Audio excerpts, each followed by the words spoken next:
الشيطان الرجيم بسم الله الرحمن الرحيم الحمد لله رب العالمين الرحمن الرحيم مالك يوم الدين إياك نعبد وإياك نستعين اهدنا الصراط المستقيم صراط الذين أنعمت عليهم غير المغضوب عليهم ولا الضالين.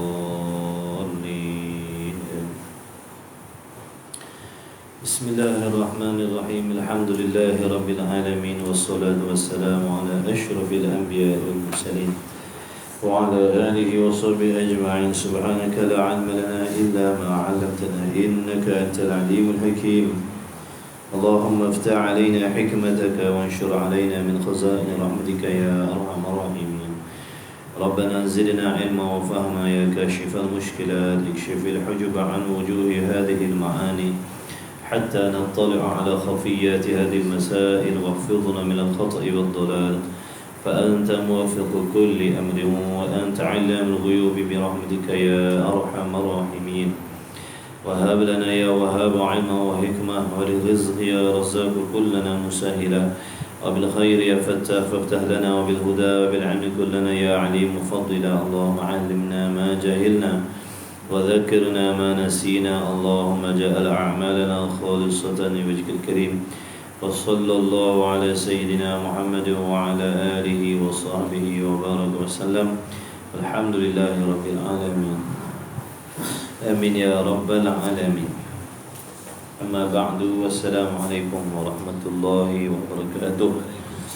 Sedang hadirin hadirat yang dirahmati, yang dikasihi oleh Allah Subhanahu wa taala, yang dipilih oleh Allah Subhanahu wa taala. Bersyukur kita ke hadirat Allah kerana pada pagi ini kita diberi taufik oleh Allah ditempatkan di dalam suatu majlis yang sangat mulia di sisi Allah, yang sangat mulia di sisi para Rasul alaihi wassalatu wassalam, iaitu taman-taman syurga, majlis-majlis ilmu, tempat yang dikumpulkan orang-orang yang akan diselamatkan oleh Allah di hari kiamat besok, tempat di mana dikumpulkan hamba-hamba Allah yang Allah Ta'ala ingin ataupun kehendak memperbaiki amalan-amalan mereka. Tempat dihimpunkan hamba-hamba Allah yang nak diterima amalan-amalan mereka. Ya, mudah-mudahan kehadiran kita pada pagi ini dengan niat yang baik, dengan niat yang ikhlas, dengan tujuan yang betul, mudah-mudahan Allah Subhanahu wa taala merezekikan kepada kita semua segala kelebihan yang Allah janjikan kepada orang-orang yang ikhlas untuk menuntut ilmu, insyaallah. Amin ya rabbal alamin. Allahumma shalli ala sayyidina Muhammad. Seperti mana yang dijanjikan, ini sambungan kitab kita insyaallah.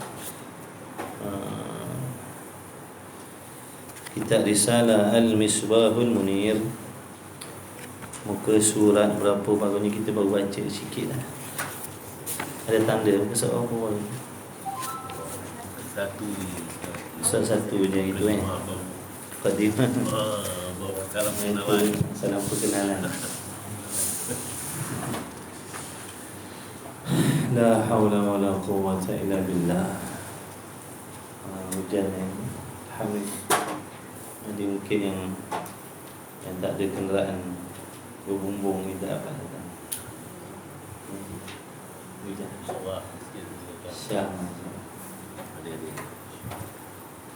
Baik, kita sampai mana? Perenggan berapa tadi? Kalau sebelah lagi. Sekat dua.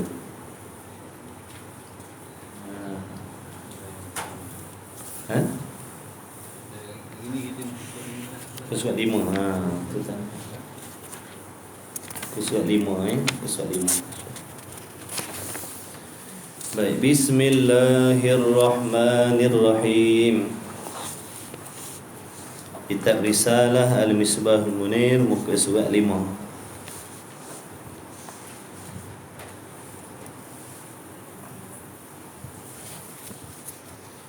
Qala al-muallifu rahimahullahu ta'ala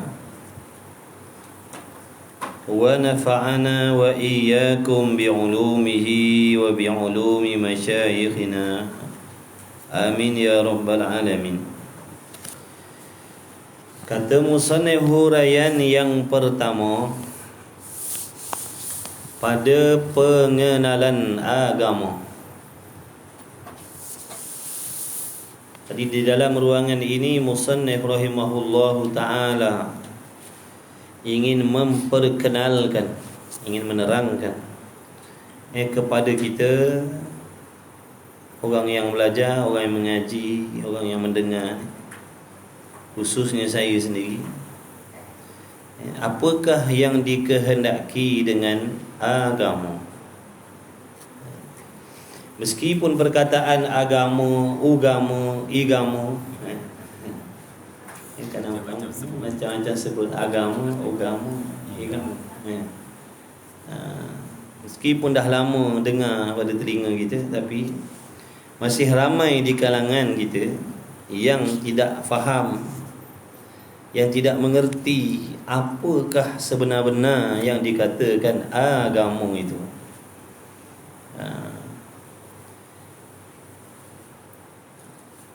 Yang mana akibat daripada tidak mengenali ataupun tidak memahami apa itu agama yang sebenar-benar, maka menjadi asbab berlakunya kesilapan dan kesalahan dalam ibadat kita.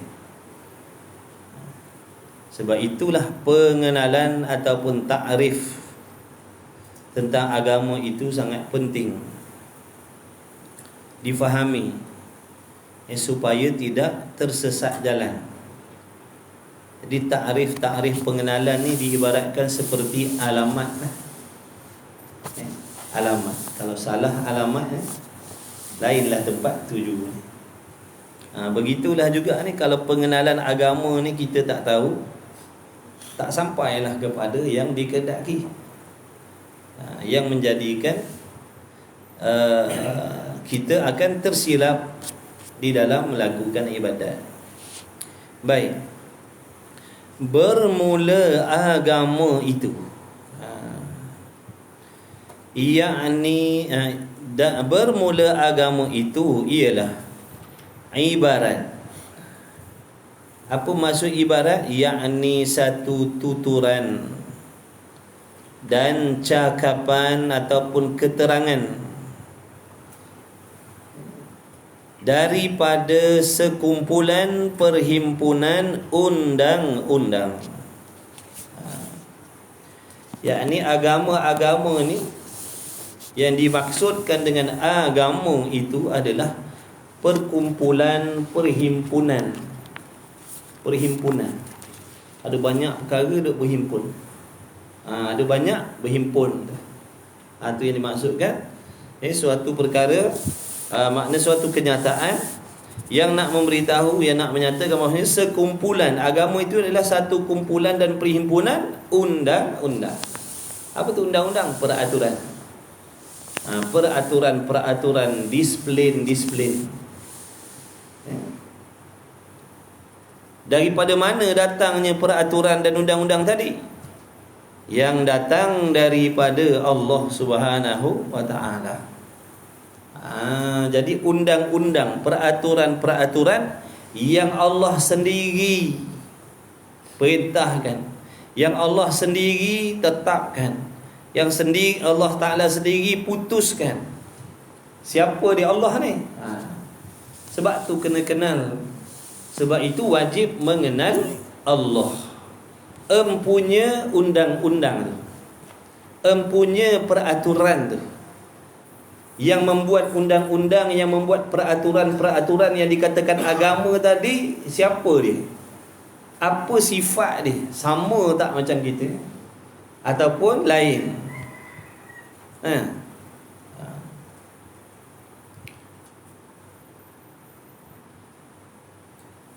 Jadi kalau kita tak kenal Allah, tak mengenal Tuhan, tidak memahami siapa Allah, apakah sifat-sifat yang ketentuan dengan Allah, hanya mengenal nama tapi tidak memahami akan sifat-sifat, maka di situ nanti akan memberi kesan kepercayaan dan pegangan seseorang itu kepada Allah boleh jadi dalam bentuk zon. Dia tidak yakin dengan Allah, kerana keyakinan kepada Allah itu kembali kepada pengenalan. Kalau betul pengenalannya, betul kefahamannya, betul lah pegangannya. Kerana apa yang kita pegang dalam hati ni terhadap Allah itu kembali kepada pengenalan dan kefahaman. Kalau salah kefahaman kita tentang Allah, maka salahlah pegangan kita. Bila salah kefahaman tentang Allah, salahlah pegangan terhadap Allah. Apa yang kita pegang dalam hati ni semuanya berpandukan apa yang kita faham. Lepas tu kalau salah faham tentang Allah, salahlah pegangan kita. Kalau betul kefahamannya, betul lah pegangannya. Apabila betul pegangannya, barulah datang yakin dan sebagainya. Barulah datang taqwa. Kata Al-Imam Al-Ghazali rahimahullahu ta'ala, sifat taqwa, yakin, takut pada Allah, gerun pada Allah, malu pada Allah, merasakan kehebatan Allah, itu semua kembali kepada pengenalan. Seperti pepatah kita kata, kalau tak kenal tak cinta. Kalau tak kenal Allah, tak cintakan Allah, takkan takut kepada Allah, takkan malu kepada Allah, takkan merasakan hebat kepada Allah, tidak akan menghormati Allah kalau tidak mengenal. Oleh demikian, mengenal Allah itu hukumnya wajib. Mengenal Allah hukumnya wajib pada syarak. Apa maksud wajib pada syarak? Perkara yang diperintah oleh Allah ke atas tiap-tiap mukallaf melakukan, melaksanakan, mengerjakan. Itu yang dimaksudkan dengan apa tadi? Wajib pada syarak. Jadi tuan-tuan kalau boleh catat-catat lah mengaji ni, kalau boleh tulis-tulis, catat-catat. Sebab kita nak mengaji bersungguh-sungguh, nak ngaji sungguh-sungguh. Mudah-mudahan dengan kesungguhan kita tu Allah permudahkan urusan untuk kita memahami. Bila faham, barulah boleh beramal. Kalau kita tak faham, payahlah kita nak serapkan dalam amalan. Sebab tu kefahaman tu diusahakan, kena usahakan bersungguh-sungguh. Yang memberi faham itu Allah, tapi usaha tu asbab tu kena buat. Asbab nak faham tu kena buat. Yang memberi faham tu Allah. Tapi pada adatnya kalau tidak bersungguh, lambatlah faham ataupun kuranglah faham. Siapa yang bersungguh, insya-Allah faham, cepatlah faham. Jadi kalau boleh buat catatan, buat catatan. Kita niat kita nak belajar ni, nak mengaji ni, kalau dapat faham kita nak beramal. Selain daripada tu nak kongsi dengan orang lain. Kongsi, boleh ngajar orang lain. Siapa orang yang paling dekat dengan kita? Boleh hajar bini kita, boleh hajar anak-anak kita, boleh kawan-kawan rapat kita. Baik. Jadi dengan sebab itulah wajib kita ni mengenal akan Allah. Seperti mana mukadimah dulu dia kata, segala puji bagi Allah yang menyuruh, yang memerintahkan kita mengenal akan dia. Orang tak kenal kita tak apa, jangan tak kenal Allah. Orang tak kenal kita tak apa, tak wajib orang kenal kita. Tapi mengenal Allah itu wajib. Siapa yang tidak mengenal Allah, hukumnya haram. Perkara wajib bila ditinggalkan jadi haram. Solat wajib, bila kita tinggalkan jadi haram. Mengenal Allah wajib, bila tak kenal hukumnya haram. Haram tu maksiat lah. Maksiat tu bukan sekadar membuat benda yang Allahumma salli ala sayyidina Muhammad, benda yang diharamkan oleh Allah. Maksiat itu juga berlaku apabila kita meninggalkan kewajipan. Meninggalkan kewajipan itu juga maksiat. Membuat benda yang dilarang oleh Allah juga maksiat.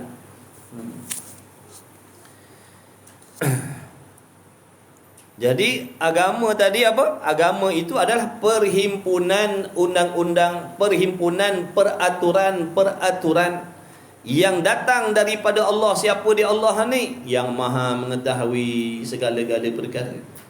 Nanti kita akan belajar ta'alluq bagi sifat ilmu Allah, ta'alluq bagi sifat iradat Allah. Allah Ta'ala memerintahkan undang-undang tadi ke atas kita, hamba-hamba dia ni, kerana nak memberi manfaat kepada hamba, bukan kerana Allah nak mengambil manfaat daripada hukum hakam yang dia perintahkan. Sesungguhnya maha suci Allah daripada mengambil sebarang manfaat daripada hukum hakam yang diperintahkan, daripada apa jua makhluk yang dia kehendak menjadikan dan yang diciptakan. Allah tidak mengambil sebarang manfaat daripada hamba, daripada makhluk yang diciptakan, dan dia tidak mengambil manfaat dan faedah daripada hukum hakam ataupun undang-undang yang dia perintahkan. Kenapa? Kerana dia bersifat dengan maha sempurna. Dia sempurna ni dia tak bertambah, dia tak berkurang. Kalau semakin bertambah maknanya tidak sempurna. Kalaupun daripada bertambah dia jadi kurang pun tak sempurna. Dia sempurna ni dia tak bertambah, tak berkurang. Dia tak bertambah, dia tak berkurang. Itu makna sempurna.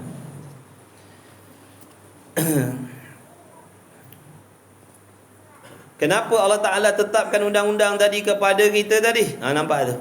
Perhimpunan undang-undang yang datang daripada Allah Ta'ala ke atas Rasulnya. Kemudian undang-undang tadi diamanahkan oleh Allah kepada para Rasul alaihimussalatu wassalam, supaya menyampaikan akan undang-undang tadi, supaya undang-undang tadi, peraturan-peraturan tadi disampaikan, disebarkan, dikhabarkan kepada umat manusia. Tak peduli siapa, tak peduli apa bangsa. Sebab tu kalau kita seandainya di sini ada jiran-jiran kita non-Muslim, kawan-kawan kita non-Muslim, kalau dia nak duduk dalam majlis ilmu tak ada masalah. Kerana agama ni yang dikata undang-undang tadi untuk semua, dia boleh datang dengar. Dia boleh datang dengar meskipun dia tak beramal. Sebab agama tu untuk semua, bukan untuk orang Islam. Untuk semua belajar. Daripada kefahaman itulah nanti dia akan faham siapa itu Allah, apa itu Islam. Tapi akhir zaman ni kadang-kadang orang bukan Islam jadi takut dengan Islam kerana kerana apa? Kerana orang-orang yang tidak bertanggungjawab, yang menakut-nakutkan orang yang bukan beragama Islam dengan Islam, ataupun orang yang beragama Islam yang berakhlak seperti yang tidak disuruh oleh Allah. Itu yang mengotorkan imej agama Islam itu sendiri. Adapun agama tu bersih, yang mengotorkan tu, yang bersalah si penganut tu, bukan agama. Agama tetap suci, tetap bersih, tetap sempurna, tetap betul. Yang salah yang menganuti agama Islam tu sendiri. Supaya menyampaikan akan dia kepada umat manusia, ataupun dikatakan agama itu ialah terkena kepada segala undang-undang yang datang daripada Allah Ta'ala kepada Rasul-Rasulnya, kemudian menyampaikan mereka itu akan segala umat. Itulah yang dinamakan agama Islam. Itulah yang dinamakan agama Islam tu. Dia kata agama Islam tu apa? Undang-undang. Undang-undang, peraturan-peraturan yang dibuat oleh Allah, yang dikehendaki oleh Allah. Boleh tak kita nak bangkang bila kita kenal Allah tu, ilmunya bagaimana, yakin dengan ilmu pengetahuan Allah, boleh tak nak mempertikaikan undang-undang dia? Orang yang mempertikaikan undang-undang Allah ni adalah orang yang tidak mengenal Allah. Dia merasakan Allah Ta'ala itu ilmunya tidak lengkap, ilmunya tidak meliputi, ilmunya kurang. Ada benda yang Allah tak tahu, ada benda yang Allah tak faham. Dengan sebab itu ada hamba-hamba Allah ni yang tidak mengenal Allah ni mempertikaikan undang-undang tu. Betul ke tidak? Cubalah jawab. Ni kita mengaji ni nak faham tuan-tuan. Bukan nak cerita pasal apa ni, nak belajar agama. Tolong buka kita punya kefahaman ni. Kadang-kadang bila sebut benda-benda macam ni, ada orang-orang yang salah faham. Bila sebut benda macam ni, tu nak parti lah tu, nak kempen lah tu ni, nak pilihan gaya ni. Tolong bersihkan hati kita. Tolong bersihkan hati kita. Apa tadi agama? Undang-undang Allah. Undang-undang Allah untuk siapa? Semua. Bukan siapa-siapa, semua atas dunia ni. Yang nama hamba Allah ni wajib mengikut, wajib menurut, wajib meyakini, wajib mempercayai undang-undang yang datang daripada Allah. Siapa tu Allah? Sebab tu kenal dulu Allah, baru berani pertikai ataupun tidak, baru berani menolak ataupun tidak. Orang yang betul kenal, dia takkan tolak, dia takkan pertikai, dia takkan sangsi. Boleh tak nak meragui Allah? Boleh tak? Tak boleh. Rosak tak akidah kalau seseorang itu meragui Allah ataupun sangsi dengan Allah? Rosak akidah.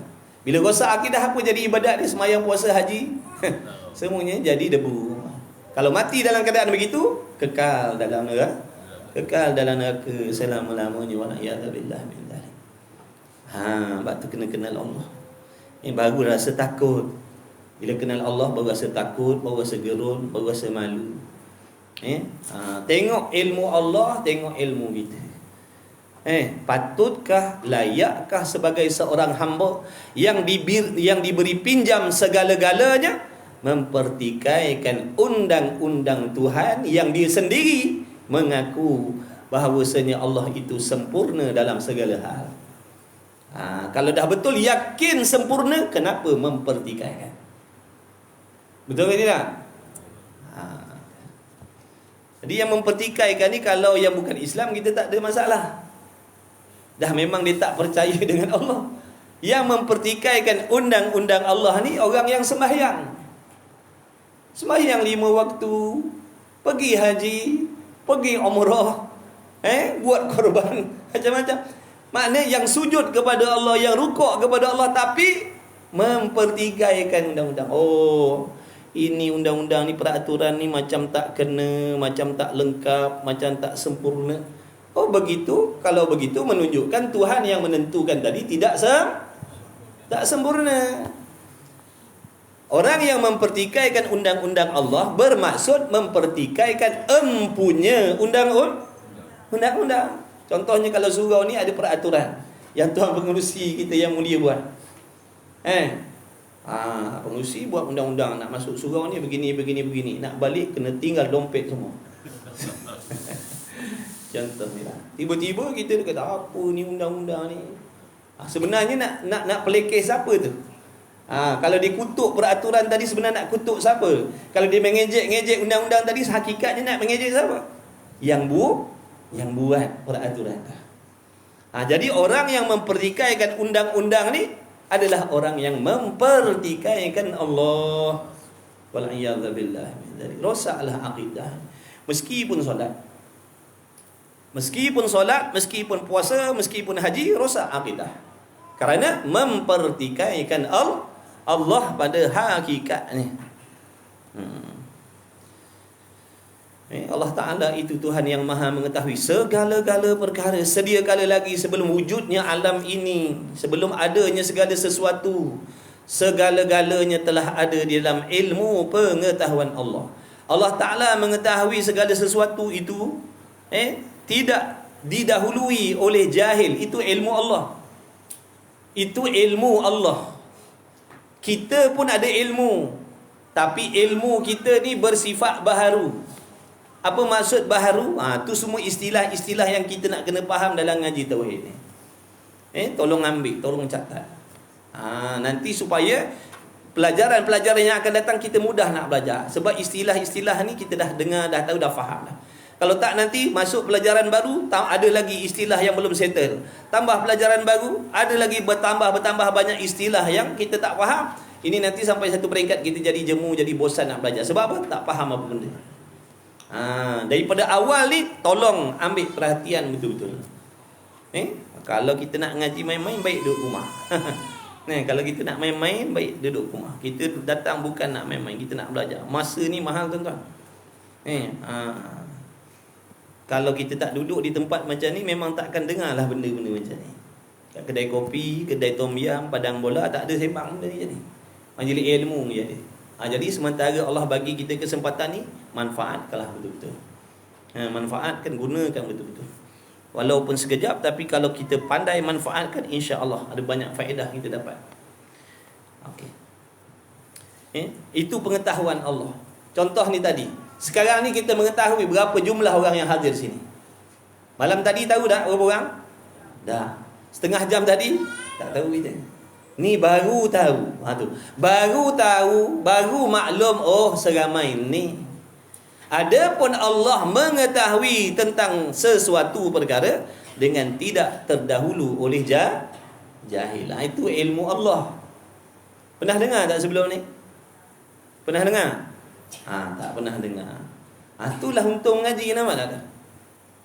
Untung mengaji. Ramai orang yang kata Allah mengetahui, Allah mengetahui.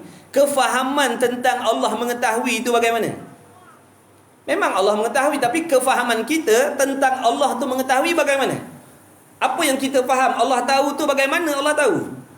Kalau Allah mengetahui sama seperti kita mengetahui, maknanya dia serupa makhluk. Mustahil Allah Ta'ala tu serupa dengan sesuatu. Zatnya, sifatnya, perbuatannya tak sama. Ini yang disuruh belajar ni tuan-tuan. Sebab tu kata ulama, mengenal Allah tu apa? Mengetahui, memahami apakah sifat-sifat yang ketentuan dengan Allah. Supaya kita tahu, kalau kata ilmu Allah, apa beza ilmu Allah dengan ilmu kita. Supaya jangan kita tidak menyamakan. Contoh macam tadi. Selama ni ramai yang bersangka Allah Ta'ala tu mengetahui. Macam ni Allah baru tahu. Padahal bukan baru tahu tu. Makna perkataan baru tahu itu mustahil bagi Allah. Allah bukan baru tahu. Dia telah mengetahui segala-galanya. Dia mengetahui sesuatu perkara dengan tidak ada permulaan. Itu ilmu Allah. Berbeza dengan ilmu kita. Kemudian Allah Ta'ala itu mengetahui tentang segala perkara yang wajib, perkara yang mustahil dan perkara yang haruni, yang bersangkut paut dengan alam ni, dengan makhluk ni. Segala-galanya telah ada dalam ilmu Allah. Sebab apa? Dia yang menjadikan. Dia yang menjadikan yang namanya manusia. Dia yang menjadikan namanya setan. Dia yang menjadikan namanya iblis. Dia yang menjadikan namanya nafsu. Allah Ta'ala sendiri yang mengetahui keburukan, kebaikan makhluk-makhluk yang diciptakan. Sebab itulah dia sendiri mengadakan undang-undang ni. Supaya nak menjamin keselamatan untuk manusia tadi, dunia dan akhirat. Dia pencipta, dah tentulah dia yang terlebih mengetahui. Maka hamba-hamba yang sombong dengan Allah tadi, dia tak tahu. Dia merasakan bahawasanya ilmu Allah tu seperti makhluk. Ada benda yang Allah tak tahu, ada benda yang Allah tak faham. Inilah yang menyebabkan mereka menjadi takabur dengan Allah, sombong dengan Allah dan mempertikaikan Allah. Wal'iyadzubillah min dzalik. Mereka tak sedar sesungguhnya mereka tidak beriman dengan Allah. Tak beriman dengan Allah meskipun sembahyang 5 waktu. Baik.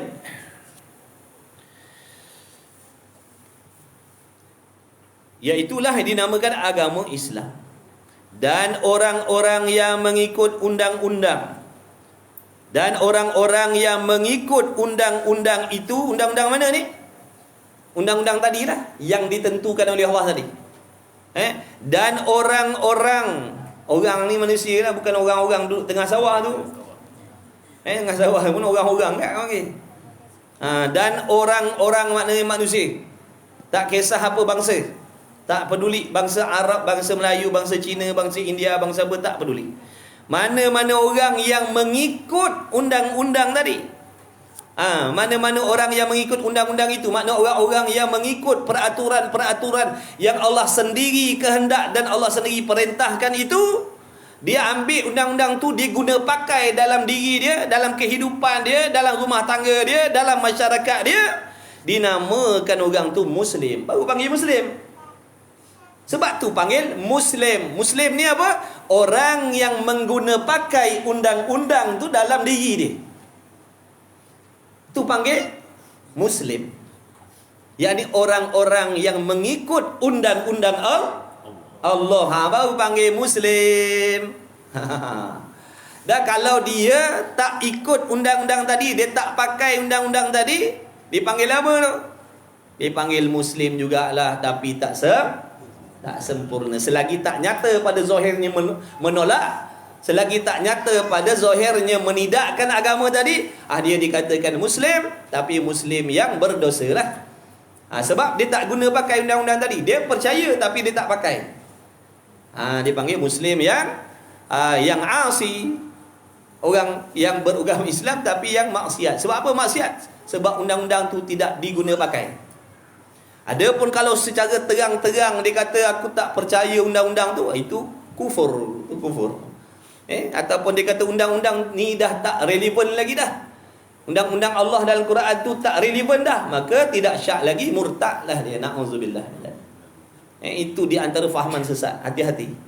Barang siapa yang mengatakan hukum-hukum Allah tadi, undang-undang tadi tak relevan dah, kafirlah dia, murtadlah dia. Na'udzubillah min dzalik. Wajib dia bertaubat, bersyahadah. Habis amalan dah. Sebab tu sahabat kita kena ada ilmu, tuan-tuan. Kita ada ilmu. Perkataan yang betul kita ikut, perkataan yang tak betul jangan ikut. Yang betul ikut, yang tak betul jangan. Yang betul ikut. Perkataan yang salah, perkataan yang boleh merosakkan akidah, perbuatan yang boleh merosakkan akidah, pegangan yang merosakkan akidah, itu jangan ikut.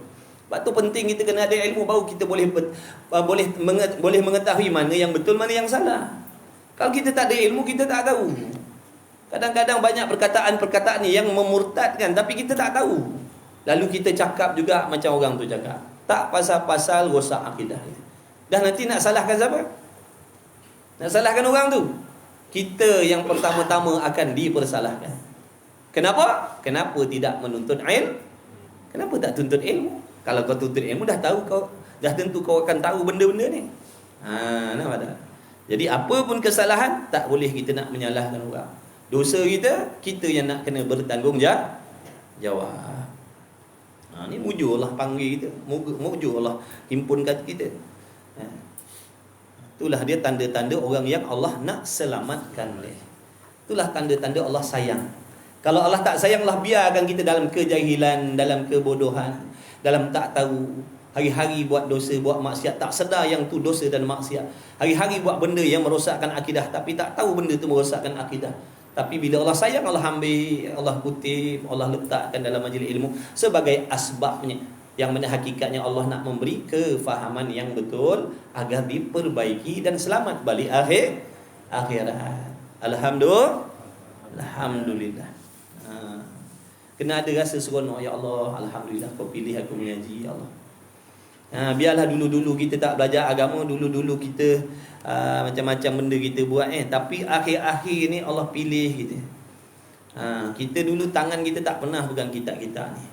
Tubuh badan kita pun tak pernah duduk dalam majlis-majlis yang macam ni. Mujur Allah ambil kita. Mudah-mudahan kesudahan kita tu, kita sedang bersibuk berbimbang dengan benda-benda ibadat. Dekatkan diri dengan ilmu. Walaupun dulu muda-muda tak belajar, tapi akhir ni Allah ambil kita. Mudah-mudahan kesudahan hidup kita tu baik, kesudahannya cantik. Husnul khatimah. Penutup hidupnya tu dekat dengan Allah. Itu hikmah. Penutup hidup dia baik. Dulu leka, tapi akhir-akhir umur dekat dengan Allah. Sampai mati dia. Itu yang kita nak. Sebab apa? Penutup yang baik inilah yang akan menjamin kebangkitan dia di hari kiamat besok dalam keadaan baik. Orang yang penutup hidupnya baik, dia akan bangkit dengan mulia. Orang yang penutup hidupnya maksiat, celaka, maka dibangkitkan pun dalam keadaan kecelakaan. Na'udzubillah. Adapun dulu-dulu tu tak kira. Bukan tak kira macam mana, itu bukan menjadi titik tolak siapa kita di hari kiamat besok. Penutup ni. Sebab tu kita ni masih lagi yang hidup sekarang ni, yang masih hidup, yang masih bernyawa lagi sekarang ni, tidak ada istilah terlambat untuk memperbaiki kesudahan hidupnya. Ada waktu lagi. Tapi jangan berlengah-lengah, jangan bertangguh-tangguh, sebab mati tu tak tunggu kita berubah. Mati tak tunggu kita bertaubat. Kita nak kena taubat dan berubah secepat mungkin sebelum datangnya kematian.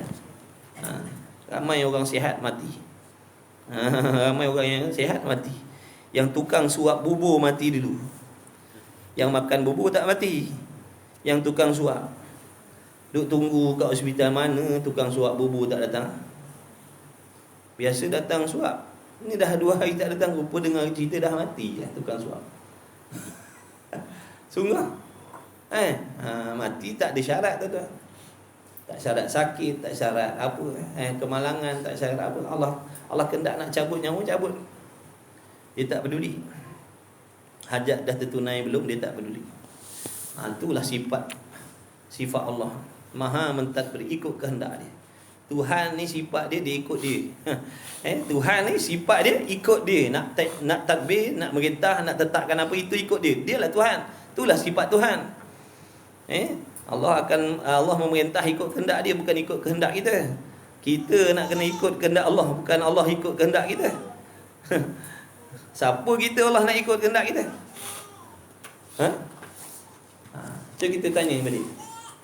Siapa Allah tu? Siapa kita ni yang Allah tu nak ikut kehendak kita? Siapa kita? Yang kita kata Allah buat begini tak kena, Allah tetap begitu tak kena, Allah buat macam tu tak kena. Siapa kita? Selama ni siapa bagi makan minum? Kalau bukan Allah siapa? Ada ke Tuhan yang lain? Mustahil lah. Allah tak pernah tinggalkan kita. Sentiasa dalam nikmat Allah. Makan minum kita Allah bagi. Pekerjaan kita Allah bagi. Yang nama bapa, yang nama mak, yang nama majikan itu asbab sahaja. Pada zahirnya sahaja, tapi hakikatnya memberi kita pangkat, jawatan, gaji, duit dan sebagainya itu Allah.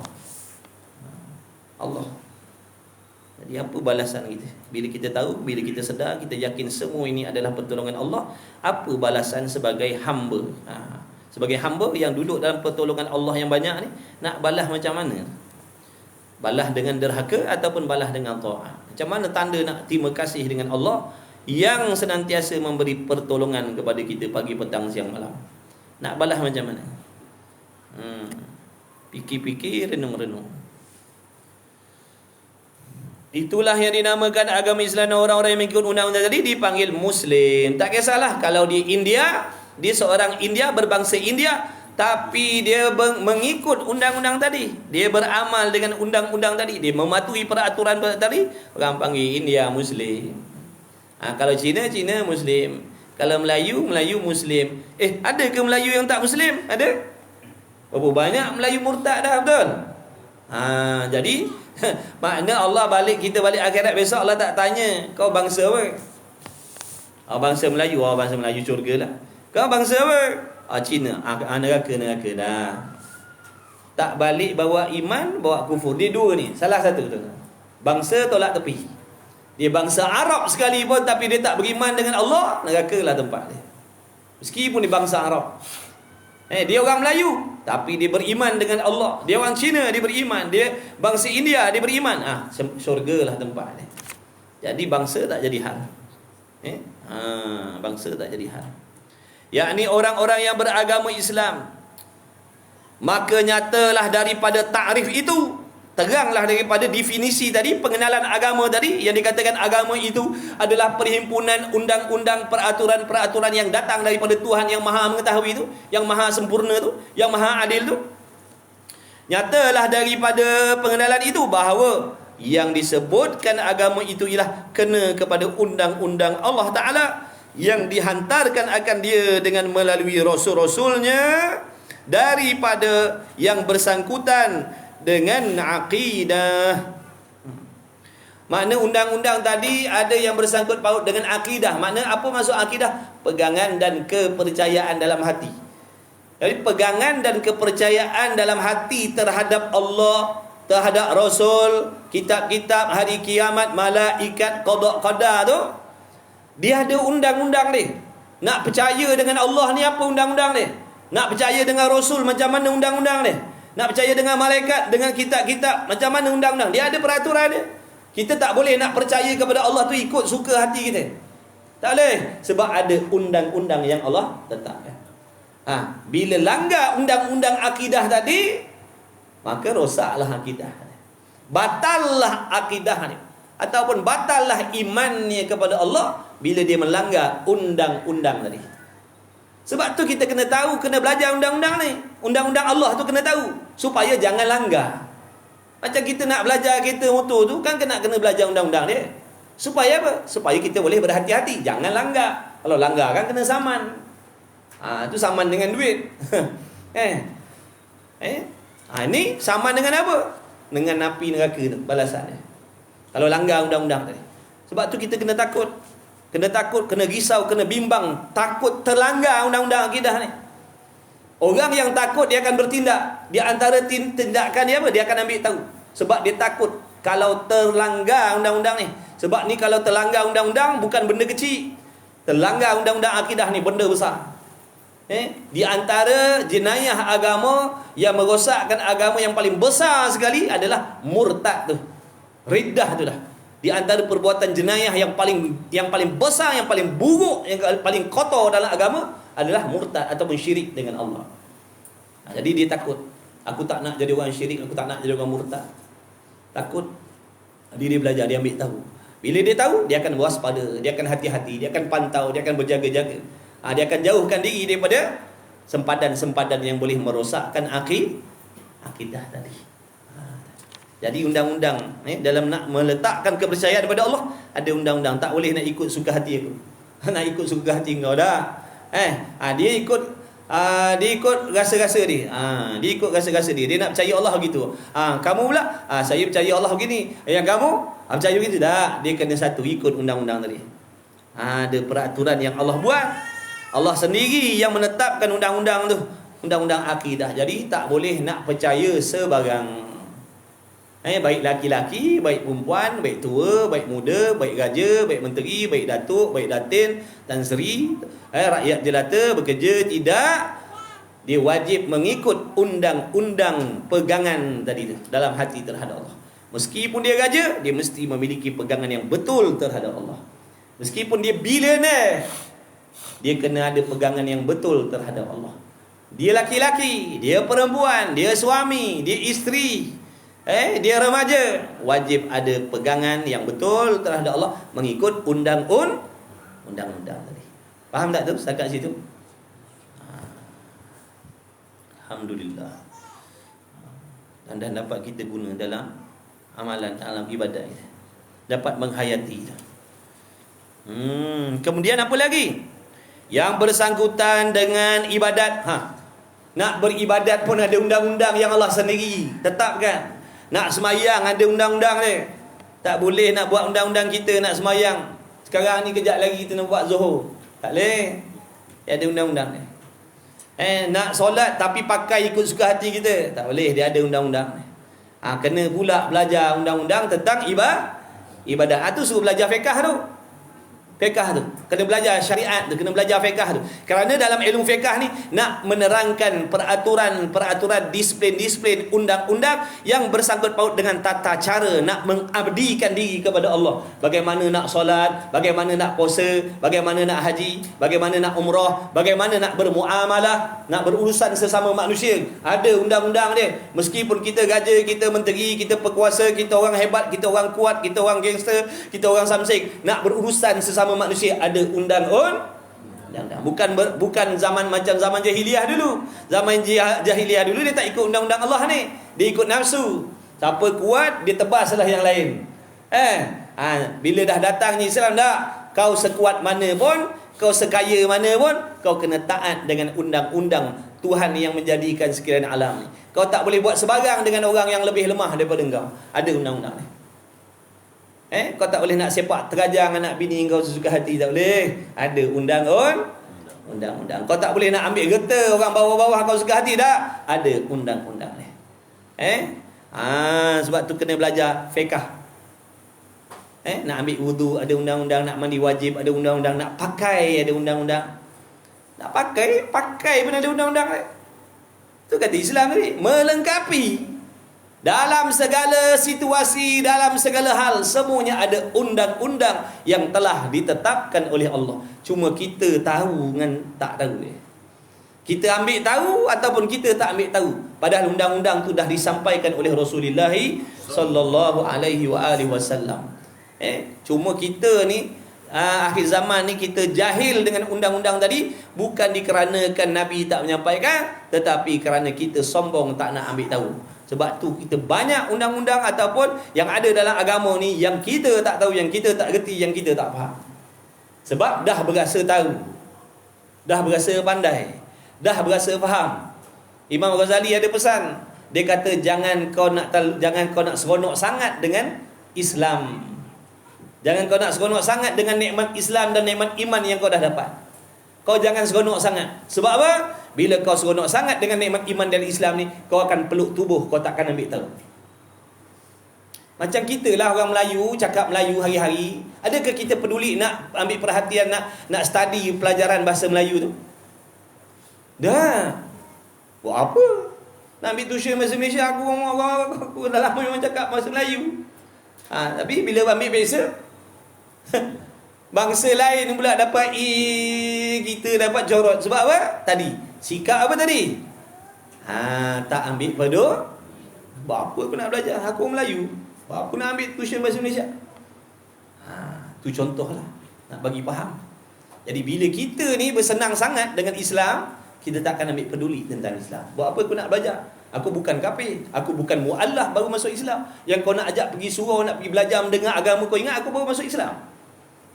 Itulah akibatnya ramai di kalangan masyarakat kita, di kalangan masyarakat kita yang tak faham apa tu Islam. Sebab sifat tadi tu lah. Buat apa nak belajar? Aku bukan orang kafir. Yang kau nak ajak aku pekik-pekik kat telinga, mari belajar ni. Aku bukan orang kafir, aku orang Islam, lahir di kalangan mak bapak Islam. Buat apa nak belajar lagi? Inilah menjadi sebab dan punca kenapa majoriti tuan-tuan, majoriti maknanya umat penganut agama Islam dalam negara kita ni khususnya, majoriti yang tak nak belajar agama, yang majoriti yang tak faham agama. Tak payahlah negara kita ni luas, kita tengok dalam kampung kita sendiri. Kampung tu luas, kecilkan sikit lagi dalam keluarga kita sendiri. Dalam adik-beradik kita, ipar dua kita, berapa orang yang ambil berat tentang belajar agama? Itu sendiri kita boleh dapat jawapan. Kita tengok keluarga kita, kalau 10 orang lah, kalau 15, dalam 15 orang, dalam 20 orang tadi, berapa orang yang ambil berat dengan nak belajar agama tadi? Secara bersungguh-sungguh. Ramai ke sikit? Sedih. Kadang-kadang sampai tak ada lah. Jadi kalau dah tiap-tiap keluarga macam tu, kalau buka besar sikit dalam qaryah kampung, berapa orang penduduk kampung, katalah 1000 orang yang duduk dalam majlis ilmu, yang ambil berat dengan majlis-majlis ilmu yang dibuat di surau masjid, berapa orang? Tak sampai berapa persen dia, betul? Betul ke tidak? Betul. Ke kita nak nafikan? Itulah sebabnya ramai yang tak faham agama, tapi cakap macam belajar. Bukan main alim ulama' dikutuknya, alim ulama' dibodoh-bodohkan. Padahal tuan empunya diri pun tadi tak belajar. Ini akhir zaman. Nabi kata dah, akhir zaman orang jahil akan apa? Merendah-rendahkan, mengutuk-ngutuk, menghukum alim ulama'. Inilah zaman ni. Padahal yang bercakap tadi mandi wajib pun tak sah-sah 40 tahun dah. 40 tahun mandi wajib tak pernah sah. Anak 20 orang lah, cucu 15 orang, mandi wajib tak pernah sah. Kenapa? Tak pernah belajar mandi wajib. Mandi wajib ada undang-undang, betul? Bukan boleh main siram-siram macam siram pokok bunga. Dia ada syarat dia, ada rukun dia. Tak kena cara, tak terangkan hadas besar. Apa jadi solat kita? Apa jadi puasa kita? Apa jadi baca Quran kita? Apa jadi iktikaf kita dalam masjid? Bukankah benda tu jadi haram? Tapi oleh kerana sikap tadi tu, buat apa nak belajar? Aku orang Islam. Tu. Nampak tak? Cuba kita renung-renung, tuan-tuan. Berfikir sejenak tu, insya-Allah. Berfikir tu juga sebahagian daripada ibadat. Berfikir sekejap tu, sejenak tu insya-Allah akan memberi manfaat sepanjang hidup kita yang akan datang. Tapi kalau kita semata-mata beribadat tanpa berfikir, kadang-kadang kita akan mengekalkan buat kesilapan dalam ibadat tanpa kita sedar. Ni tujuan kita belajar ni, nak renung-renung diri kita. Bukan nak suruh renung orang lain, tuan-tuan. Nak suruh renung diri kita. Sebab yang nak bertanggungjawab dengan akhirat, diri kita sendiri, bukan orang. Kalau kita betul perjalanan, selamatlah. Kalau salah perjalanan kita, celakalah diri kita. Sebab tu masing-masing kena bersungguh-sungguh beribadat dengan ilmu. Jangan peduli dengan dosa dan maksiat orang. Pedulikan dengan dosa dan maksiat yang ada pada diri kita sendiri. Itu yang terlebih utama. Itu yang menjadi tanggungjawab kita. Khususnya diri kita. Renung balik. Tengok balik. Mana silap cepat-cepat baiki. Nak belajar kena buang ego. Nak belajar agama kena buang ego kita. Kita tak ada siapa-siapa.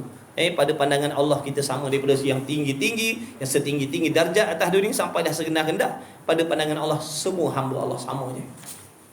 Yang membezakan kita ketakwaan dan amalan kita. Itu yang membezakan.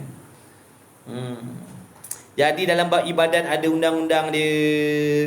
Tak boleh buat suka hati. Macam yang akidah tadi.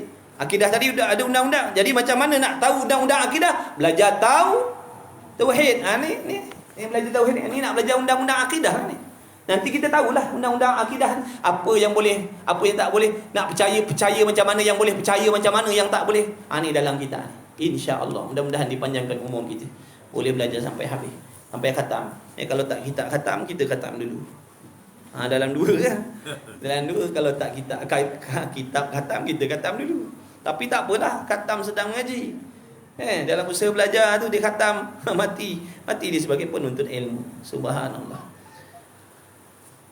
Sebab sekarang ni kan macam-macam akidah yang masuk dalam negara kita ni. Betul? Dah macam mana kita nak membezakan akidah yang mengikut undang-undang dan akidah yang tak ikut undang-undang? Macam mana? Kalau kita sendiri tak ada panduan, kalau kita sendiri tak faham, macam mana kita nak membezakan manakah akidah yang menurut undang-undang Allah, manakah akidah yang melanggar undang-undang Allah? Macam mana kita nak bezakan kalau kita sendiri tak belajar? Pahaman yang sesat, akidah yang sesat ni banyak tuan-tuan. Bukan dua, bukan tiga. Banyak. Macam mana kita nak membezakan yang banyak-banyak ni tadi? Macam mana kita nak menepis, nak menangkis, nak menyelamatkan diri, nak menjauhkan diri daripada akidah-akidah yang sesat ni, yang Allah Ta'ala tak terima ni? Macam mana kita nak membezakan kalau kita sendiri pun tak tahu mana yang betul, mana yang salah? Macam mana kita nak bezakan kalau dalam pinggan kita tu yang mana nasi, yang mana najis? Macam mana kita nak beza kalau kita tak ada ilmu? Ni yang dua-dua kita suap dalam mulut kita. Tahi pun kita suap, nasi pun kita suap. Ibaratnya kepercayaan akidah yang betul pun kita pakai, akidah yang sesat pun kita pakai juga. Apa jadi bila bercampur yang baik dengan kotor? Dia menangkan yang kotor tadi. Bila bercampur yang haram dengan yang halal, dipermenangkan yang haram. Bila akidah kita dalam hati kita ada pegangan yang betul, tapi dalam masa yang sama ada juga pegangan yang salah, dia dikira salah dah. Dia tak kata bolehlah, dia banyak percaya yang betul lah, dia sikit dia tak betul pegangan daripada Allah, kira halal lah tu, kira beriman lah. Tak. Dia tak kira beriman.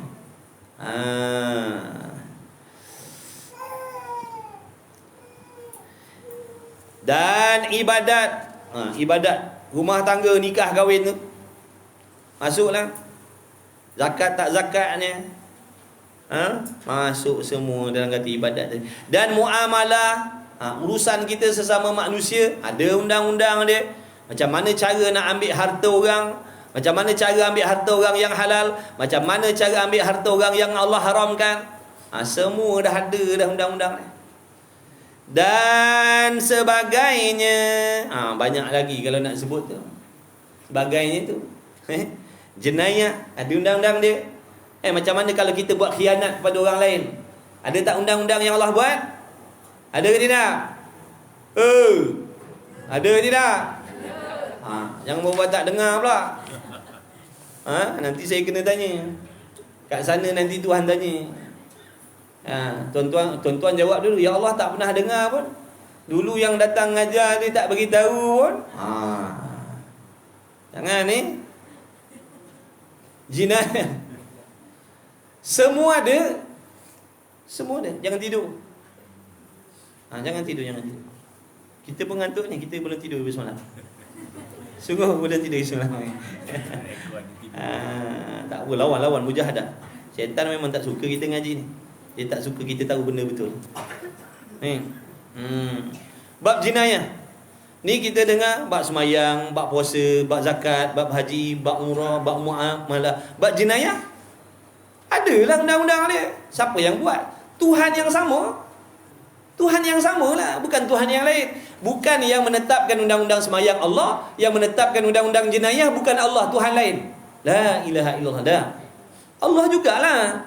Kenapa kita menerima undang-undang solat? Kenapa kita menerima undang-undang zakat? Kenapa kita menerima undang-undang haji umrah? Kenapa kita meragui undang-undang jenayah yang Allah sendiri tetapkan? Cik jawab. Boleh jawab? Kat sini tak boleh jawab, kalau dalam kubur? Sungguh tuan-tuan nak suruh fikir. Apa perbezaan sewaktu Allah Ta'ala menentukan hukum solat dan hukum jenayah? Adakah waktu hukum solat tu tadi Allah Ta'ala mengetahui, waktu Allah Ta'ala menghukumkan, menentukan hukum jenayah Allah tak tahu? Allah pandai di situ, Allah bodoh di sini? Allah geti di situ, Allah tak geti di sini? Macam tu? Mustahil? Dah macam mana kita menerima undang-undang solat, puasa, zakat, haji, umrah, begitulah juga kita nak menerima hukum-hukum yang bersangkut paut dengan undang-undang jenayah. Mesti tak boleh beza. Sebab datang daripada Tuhan yang sama. Tuhan yang satu. Nanti Allah tanya kita, kenapa kau nak beza-bezakan? Kenapa kau percaya yang undang-undang yang ni? Kenapa kau tak percaya undang-undang yang ni? Apa beza dia? Yang main-main tuan-tuan. Banyak yang tak tahu ni. Banyak yang dah langgar ni. Tapi mujulah Allah Ta'ala panggil kita belajar ni, boleh baiki. Taubat sungguh-sungguh dengan Allah. Allah Maha menerima taubat ni. Allah Maha terima taubat. Belajar sungguh-sungguh, baiki amalan kita. Yang beruntungnya kita. Kita tak nak mati dalam keadaan rosak akidah, tuan-tuan. Nak bercakap ada undang-undang, betul? Ke boleh cakap ikut suka? Ada undang-undang. Tak boleh mengumpat orang, tak boleh fitnah orang, tak boleh pelaga-lagakan orang. Sebab nak bercakap ni, walaupun mulut ni kita kata boleh cakap apa? Tak. Ada undang-undang nak cakap. Pandang. Ada tak undang-undang memandang? Ada tak? Ada. Ada tak undang-undang mendengar? Ada. Tak semua benda kita boleh dengar. Ada benda Allah haramkan, jangan dengar. Ada benda Allah haram, jangan cakap. Ada benda Allah haram, jangan ambil tahu. Pakaian ada tak undang-undang? Ada. Pergaulan? Ada. Tak ada satu pun yang tak ada sangkut paut dengan undang-undang. Semua dia. Itu bukan apa tu? Kerana Allah nak menjamin keselamatan, kebahagiaan orang yang menganuti agama Islam tadi, dunia dan akhirat. Inna dina indallahil Islam. Sesungguhnya agama yang Allah Ta'ala terima, agama yang Allah terima di sisi Allah, ataupun undang-undang yang diterima di sisi Allah. Alihkan bahasa tadi, alihkan bahasa. Agama tu makna undang-undang. Makna sesungguhnya undang-undang ataupun sesungguhnya agama. Agama tu apa? Agama tu apa? Undang-undang tadi. Sesungguhnya agama di sisi Allah, sesungguhnya undang-undang yang diterima di sisi Allah, iaitu selain daripada dulu, selain daripada tu apa? Jawablah. Tak semua jawab seorang je. Selain daripada tu Allah terima tak? Ni dalam bab akidah tak boleh kod-kod, tuan-tuan. Ya, tidak. Kalau ya, makna kalau dia tengah-tengah, maknanya dia tidak jazam hati dia. Dalam bab akidah mesti jazam, tuan-tuan. Tak boleh duduk atas pagar, tuan-tuan. Sungguh. Undang-undang Allah tu relevan ke tidak?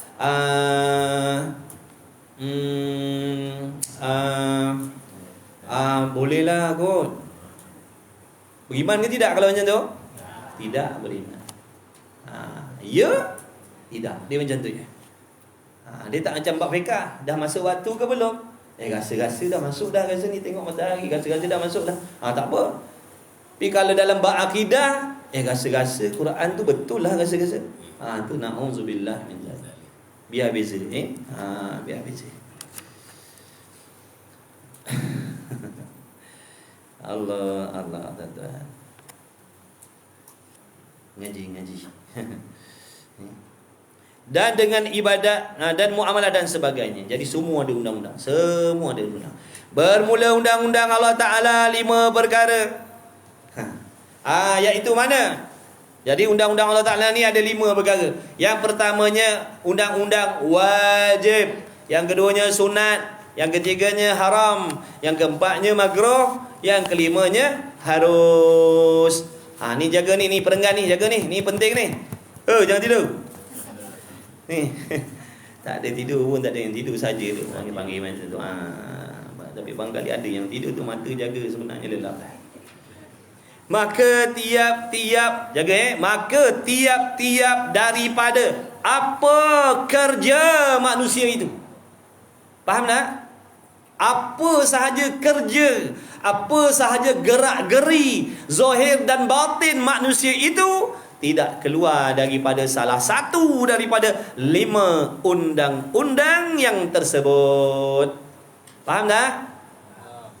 Apa sahaja urusan, apa sahaja perbuatan, apa sahaja kelakuan kita manusia ni atas dunia ni tidak boleh terlepas, tak boleh terkecuali, tak boleh terasing, tak boleh tersuku daripada yang dinamakan ataupun agama tadi. Jadi nanti jaga-jaga tuan-tuan, hujung bulan ni ada peperiksaan. Di antara soalan yang akan keluar nanti ni, saya beritahu soalan bocor dan jawapan bocor sekali saya beritahu. Dia kata ada peksa ke ngaji suruh. Dia dah risau. Dah lok-lok je. Dia dah risau, dia dah dicadang tak datang nak. Jadi nanti soalannya keluar begini.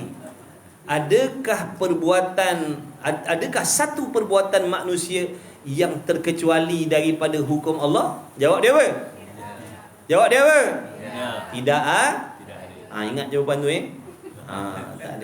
tak ada. Tak ada satu pun perbuatan kita, gerak-geri kita, tingkah laku kita yang boleh terkeluar daripada 5 hukum. Mesti jatuh salah satu daripada 5 hukum ni, mesti. Saya nak cakap begini. Sekarang ni, tuan-tuan nak tahu tak? Sekarang ni saya tak ada hubung kait dengan undang-undang Allah dah. Saya nak kata macam tu? Tak, bohong, mustahil. Mesti berlaku salah satu hukum atas diri saya. Saya nak kata sekarang ni saya tak duduk dalam kelakuan wajib, sekarang saya tak duduk dalam kelakuan sunat, sekarang saya tak duduk dalam kelakuan makruh, haram dan harus, dah. Mustahil, mesti salah satu. Contohnya sekarang ni kita ni tak pandai lagi ilmu ni. Ilmu ni hukumnya fardu ain. Maka sekarang ni kita sedang duduk belajar mendengar. Maka sekarang ni kita sedang duduk di dalam hukum wajib sekarang. Lepas daripada ni sekarang kita ada makan. Ada makan? Ada. Harus makan. Sambil-sambil makan kita mengumpat pula haram pada waktu tu. Faham tak? Jadi apa sahaja pekerjaan manusia tak boleh keluar daripada 5 undang-undang yang tersebut. Tuan-tuan pernah dengar tak perkataan daripada hamba-hamba Allah atas dunia ni? Dengar baik-baik. Tumpukan perhatian, nak sudah dah ni. Kejap lagi, sudah. Tak boleh lama-lama makanan sejuk kat luar tu. Tak tahulah hari tu sate ni, tak tahu ada sate ke. Itu pembukaan lah. InsyaAllah saja gurau, jangan ambil hati tak. Ngantuk-ngantuk dia kena gurau gitu. Okey, jaga ni benda penting ni. Pernah tak tuan-tuan dengar ada makhluk Allah mengatakan bahawasanya berpolitik itu suku daripada agama? Pernah dengar tak? Jawablah orang tanya. Saya bukan nak berpolitik, saya nak ngajar hukum ni tuan-tuan. Saya nak ngajar hukum ni. Saya bukan nak cerita pasal politik. Saya tak ada kena-mengena. Ni nak cerita hukum. Kan kita dah belajar ni. Kan dia baru lepas sebut tu. Dia sebut apa tadi? Apa sahaja perbuatan manusia tak boleh terlepas daripada apa? Undang-undang Allah yang dipanggil agama. Jadi fahaman yang mengatakan politik itu suku daripada agama. Apa maksud suku? Asing lah. Maknanya tak ada kena-mengena. Okey, sekarang dah belajar kan? Faham ke tidak tadi tu? Betul ke tidak fahaman tu? Jawab, betul ke tidak? Betul ke tidak? Kan takut ada yang kata betul. Tidak ada benda yang boleh disukukan daripada agama. Tak boleh. Kita nak kata pemerintahan asing daripada agama. Dah. Pemerintah mesti ikut agama. Berpolitik mesti pandukan agama. Begitulah, itulah Islam tadi tu. Nampak tak? Kan ni saya cakap menjadikan ada yang kata nak berpolitik pula. Yang cerita pasal hukum ni. Tu suruh ngaji sebab nak suruh faham. Tak nak dengan sebab benda-benda macam tu kita rosak akhir. Kita tak nak. Jangan gadaikan kesenangan akhirat dengan sebab kesenangan dunia ni. Jangan dengan sebab kepentingan dunia kita gadaikan akidah kita, gadaikan akhirat kita. Na'udzubillah min dzalik. Sebab tu tadi saya kata yang betul ya betul, yang salah tetap salah. Kadang-kadang manusia yang bercakap macam tu yang tak faham, yang tak mengaji, yang tak kenal, yang berpahaman, yang akidahnya melanggar undang-undang. Jadi kita jangan ikut. Jangan dengan sebab benda-benda macam tu kita iakan. Padahal Allah Ta'ala kata apa sahaja perbuatan, apa sahaja pekerjaan atas dunia tak boleh disukukan daripada agama tadi. Mesti jatuh salah satu. Betul cara kau mentadbir, tak payah ambil besar lah. Kita pemerintahan dalam keluarga kita. Saya sebagai seorang suami, saya ketua menteri dalam negara, dalam keluarga saya. Saya raja dalam keluarga saya. Kalau betul cara saya mentadbir, makna saya dapat pahala. Kalau salah cara saya mentadbir, maka tetap haram dan maksiat bagi diri saya dan ada ancaman azab dosa daripada Allah Subhanahu wa Ta'ala. Jadi macam mana saya nak mentadbir rumah tangga saya, mesti berpandukan agama. Tak boleh saya nak lepaskan diri saya nak tadbir keluarga saya dalam keadaan terkecuali daripada hukum hakam Allah. Mesti jatuh salah satu hukum atas diri saya. Begitulah di peringkat yang lebih besar, yang lebih tinggi.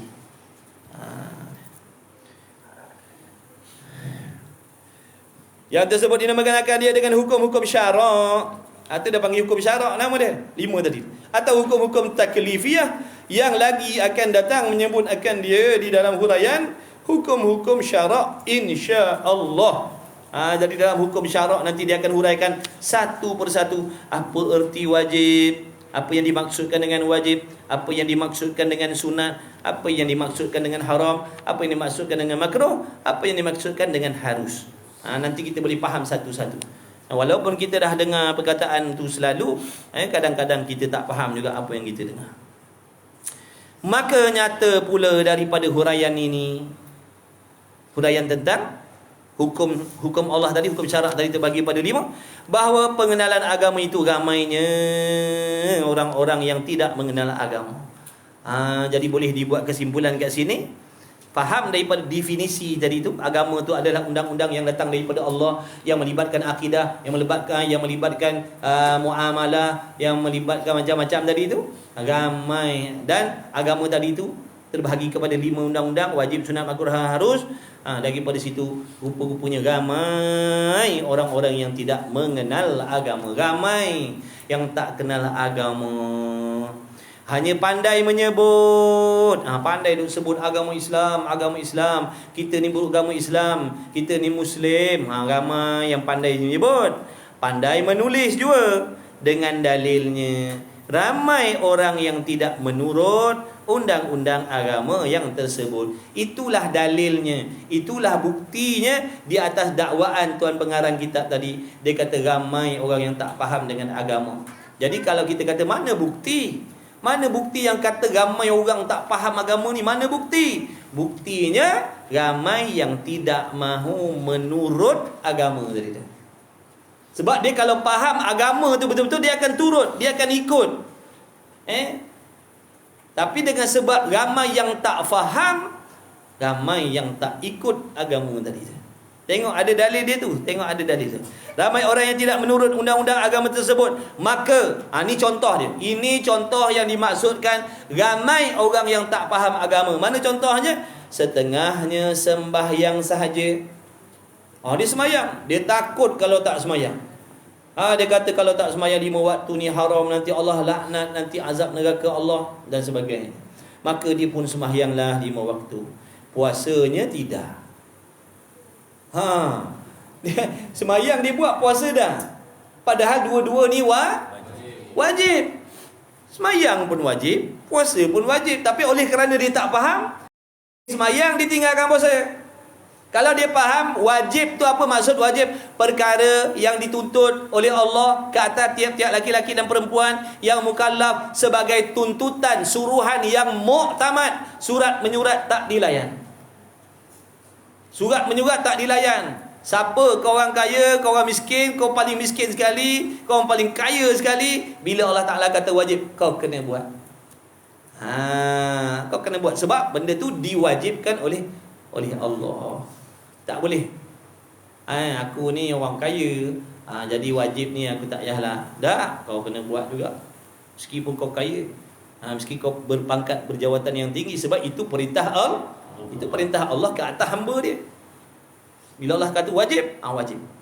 Tak boleh tinggal. Siapa pun dalam apa juga keadaan pun, tidak diuzurkan. Kena buat. Kena buat. Begitulah juga puasa. Macam solat 5 waktu tu, Zuhur, Asar, Maghrib, Isyak, Subuh, semua tu wajib. Tapi ada orang yang tak faham, dipilih, dibuat Maghrib aja, ataupun dibuat Maghrib, Isyak aja. Adapun Subuh, Zuhur, Asar dia tak buat. Padahal kena buat semua. Wajib ni tuan-tuan bukan pilihan. Ingat tu, perkara yang wajib bukan diberi pilih, bahkan dipaksa oleh Allah untuk melaksanakan. Ada tak paksaan dalam agama? Ada tak? Ada ke tak ada? Ada. Mana? Itulah wajib tu. Wajib tu paksaan dalam agama lah. Kenapa pula kata paksa? Kerana ada ancaman daripada Allah kalau meninggalkan. Kalau kau tak buat, dosa, azab Allah. Tu. Itulah dalil mengatakan wajib itu paksaan. Ada tak benda yang dibiarkan, yang diberi kelonggaran dalam agama? Ada. Contohnya amalan sunat. Nak buat silakan, tak nak buat tak ada masalah. Allah tak janji nak azab orang tak solat duha. Allah tak janji nak azab orang tak buat sembahyang qabliyah ba'diyah, sebab benda tu sunat. Jadi tak semua benda yang maknanya dalam agama tu dipaksa, dan tak semua benda dibiarkan begitu. Ada yang dipaksa buat, ada yang dipaksa tinggal, ada yang diberi galakkan buat, ada yang diberi galakkan tinggal, dan ada yang dibiarkan mana-mana. Nak buat pun boleh, tak buat pun boleh. Nampak tak? Jadi kita ni bila kita tak faham, kita buat separuh. Yang wajib kita pilih. Zuhur, Asar, aku nak pilih Zuhur dengan Asar lah. Engkau? Aku biasa Maghrib, Isyak. Engkau pula? Aku Subuh. Mana boleh. Semua kena buat. Sebab semuanya wajib. Itu contoh bandingan waktu-waktu solat. Bandingan ibadat pula. Boleh tak pilih, aku nak puasa je tapi aku tak nak solat? Aku nak solat je tapi tak nak puasa? Tak boleh. Aku nak solat, nak puasa tapi tak nak tutup aurat. Tak apa? Tak boleh. Tapi kenapa berlaku macam tu? Jawabnya kerana tidak faham. Kalau dia faham, wajib tu makna mesti kena buat. Suka tak suka, mau tak mau, selesa tak selesa, panas tak panas, dia kena buat. Sebab dia tahu itu perkara yang wajib, yang bukan diberi pilih oleh Allah. Kena buat semata-mata. Dan setengahnya semayang. Bagus dah semayang dah. Kemudian puasa. Bagus dah puasa. Buat apa lagi? Menunaikan haji. Dia pun pergi haji, alhamdulillah. Tidak mengeluarkan pula zakat. Zakat pula dia lari. Padahal zakat bagi diri dia tu contoh wajib. Dah cukup haul nisabnya, dia wajib pula zakat. Tapi dia tak nak bayar zakat. Dia pun semayang, dia puasa, tapi zakat dia tak nak pula. Pun sebab tak faham apa itu wajib tadi. Tak faham hukum Allah tu. Dan bermacam-macam lah berlakunya. Macam-macam perangai lah. Macam-macam pesen. Ada kala membuat yang sunat-sunat juga. Tidak yang wajib. Dia buat sunat aja. Semayang sunat. Azan Zuhur dia semayang qabliyah. Tunai Zuhur dia tak buat. Tunai Zuhur dia balik. Dia semayang qabliyah. Qabliyah. Usalli sunnat az-zuhri raka'ataini qabliyatan. Allahu akbar. Habis semayang, dia belah. Lepas tu Zuhur, Zuhur tunai dia tak buat. Lepas tu kan dia buat ba'diyah pula. Dia buat yang sunat, yang wajib tak buat. Rajin semayang sunat, qada buat apa? Semayang sunat duha, qabliyah ba'diyah buat, solat tahajud buat, qada semayang pula tak buat. Qada wajib ke tidak?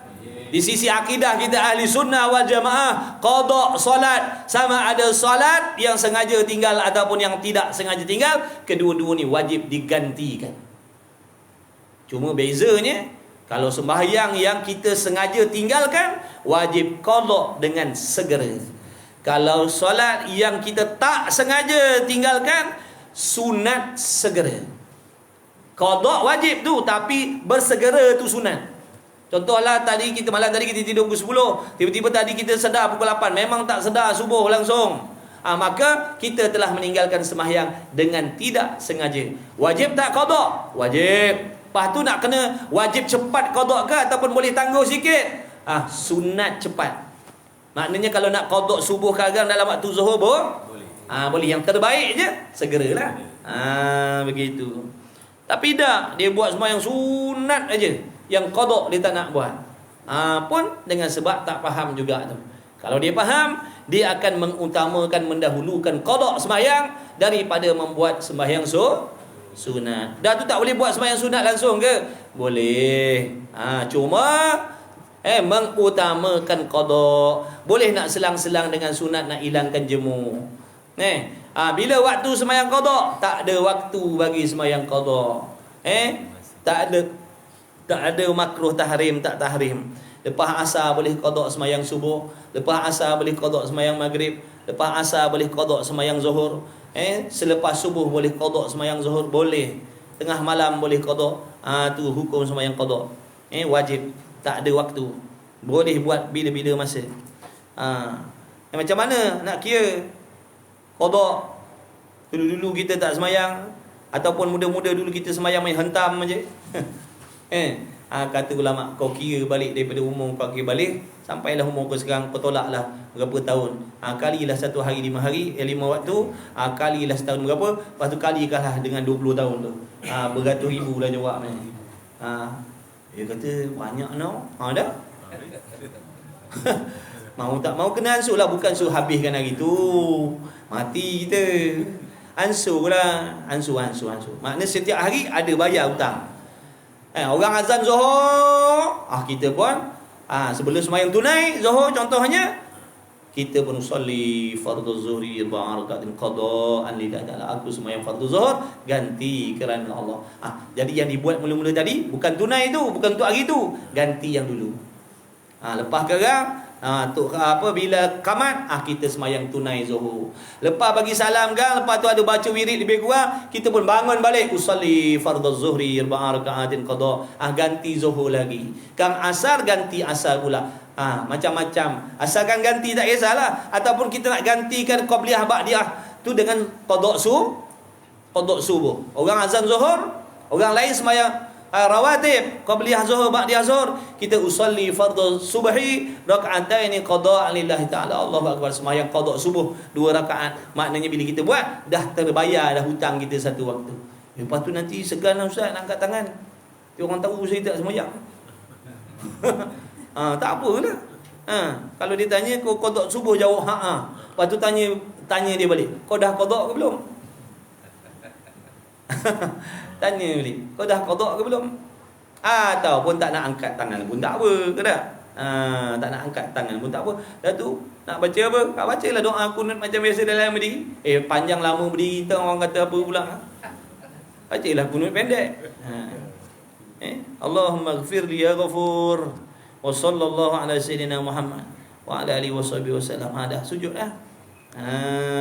Tu contoh. Kemudian bila dah ada masuk waktu duha contohnya, nak buatlah sembahyang duha, boleh.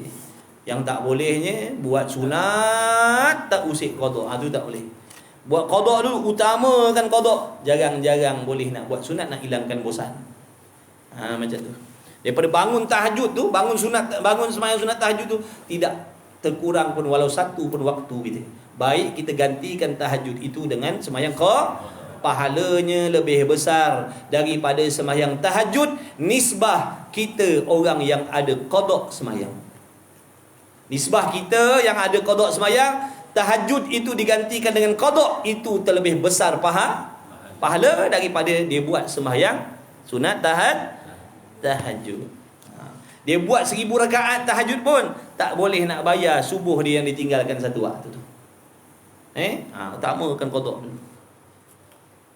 Semuanya itu daripada sebab tidak mengenal agama. Kalau begitu hendaklah kamu siapa? Kamu, saya khususnya dan kita semua mempelajari akan dia.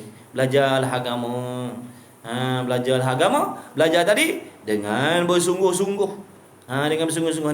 Ni buat jadual ni, buat kelas duha ni. Ni kira masuk bersungguhlah ni. Ada jadual. Orang macam mana cara orang mengaji tak bersungguh? Dia mengaji tak ada jadual. Itu tak masuk dalam kategori bersungguh. Dia kalau bersungguh dia ada jadu. Isnin malam Selasa aku ada kelas tauhid. Selasa malam Rabu aku ada kelas Quran. Rabu malam Khamis aku ada kuliah fiqh. Khamis malam Jumaat ada kuliah tajwid. Jumaat malam Sabtu ada kuliah badminton. Ada kuliah kat badminton. Maknanya ada jadual. Itu baru kata bersungguh. Kalau jenis kata insya-Allah nanti ada masa lapang saya datanglah. Itu tak masuk. Ada masa lapang nanti saya datanglah belajar fardu ain. Mana boleh masa lapang belajar fardu ain? Wajib bagi waktu untuk belajar ilmu fardu ain. Faham tak ni? Wajib bagi waktu. Kerana ilmu tu fardu. Tak dapat tidak, mesti kena belajar. Dia kena tetapkan waktu dia. Mesti. Tak kisah pagi ke, petang ke, tengah hari ke, lepas zuhur ke, tengah malam ke, hari Isnin ke, hari Rabu, tak peduli. Asalkan ada waktu yang dia tetapkan supaya dia boleh belajar ilmu-ilmu fardu ain tadi. Kalau dia biarkan waktu tu berlalu begitu saja, tunggu waktu lapang nanti baru nak mengaji fardu ain. Sebab itulah kita perhatikan surau dan masjid lapang. Sebab tunggu masa lapang surau, lapang masjid. Lapang masjid. Tak ada orang. Sebab yang jenis mengaji tadi, tunggulah masa lapang nanti saya datang. Masa lapang nanti saya mengaji. Tak boleh tuan-tuan. Ilmu fardu wajib bagi waktu. Makna mesti, tak dapat tidak, mesti buat jadual waktu. Tak kira lelaki, tak kira perempuan, mesti ada jadual waktu khusus untuk belajar ilmu fardu ain tadi. Kecuali dia dah lepas. Kecuali dia dah beres fiqh, dah beres tauhid, dah beres tasawuf, dah beres tajwid, dah beres. Itu tak apalah. Bagi kita yang tak beres, wajib kena buatkan jadual waktu. Kena buat. Ni kuliah ni. Sebab apa kita boleh istiqamah? Sebab buat jadual. Buat tu mau tak mau, suka tak suka, penat mengantuk tak mengantuk, kena datanglah. Kata daripada tidur kat rumah, biarlah aku tidur dalam kuliah. Maknanya istiqamah datanglah juga tu. Tapi kalau kita kata nantilah insya-Allah kita kuliah duha sini, kita tengoklah kalau ada masa lapang kita buatlah. Memang tak adalah jawab ni. Ustaz nanti datang ni buat kuliah dekat ni. Saya kata nantilah masa lapang kita datanglah buat. Memang takkan ada lah. Tapi bila buat jadual, tetapkan, barulah boleh istiqamah. Sebab tu kena buat jadual.